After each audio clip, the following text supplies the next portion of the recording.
Let's bring in my Sky News colleague, former Labor Minister Graham Richardson. Richo, you've seen a lot in Australian political history. This is a backflip from Anthony Albanese. Will it work? Is it worth it? Well, only time will tell on both counts. As far as I'm concerned, if you do anything to sacrifice your reputation as someone who always keeps their promises, then you obviously are doing yourself some self-harm. Now, one would hope that that might be mitigated by the good things that he does with it. But I think this is a huge risk, and I'm just a little bit alarmed that it would come to this. Is there merit to the argument? You heard a little from him this morning saying things have changed, circumstances have changed with cost of living, post-COVID. He's not there to just fill the space. He wants to do the right thing.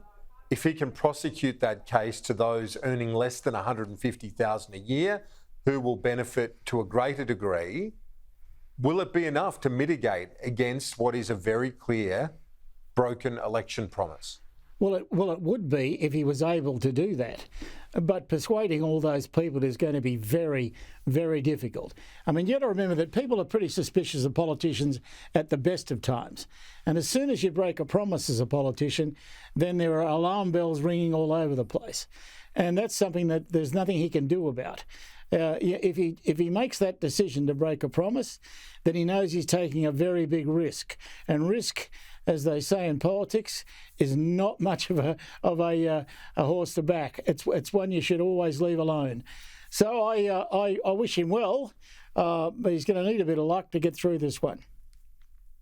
You've said to me many times over the years that if you have a mistake or you have an issue that you've got to be upfront about, to fess up, to be upfront about it.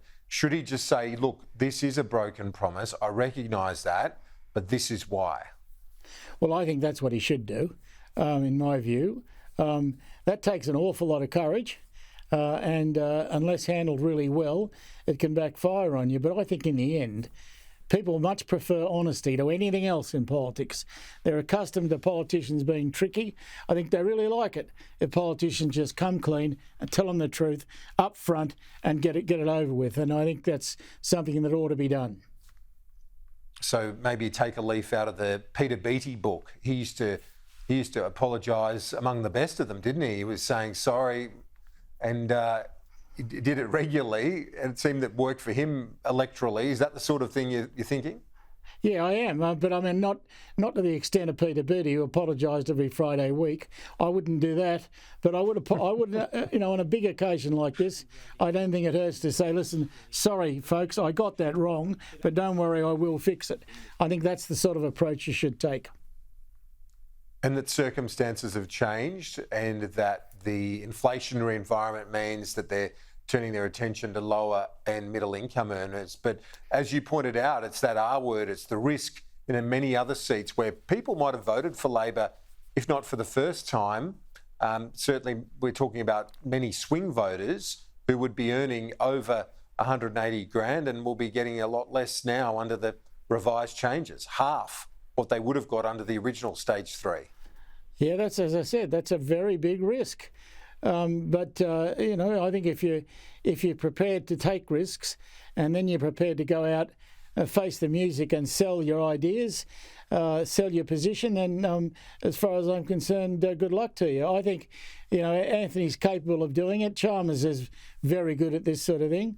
So they'd be confident that they can convince people that the change is necessary. I wish them luck, though. It's a hard job. Richo, great to see you. Catch you next week. Good on you, Kieran.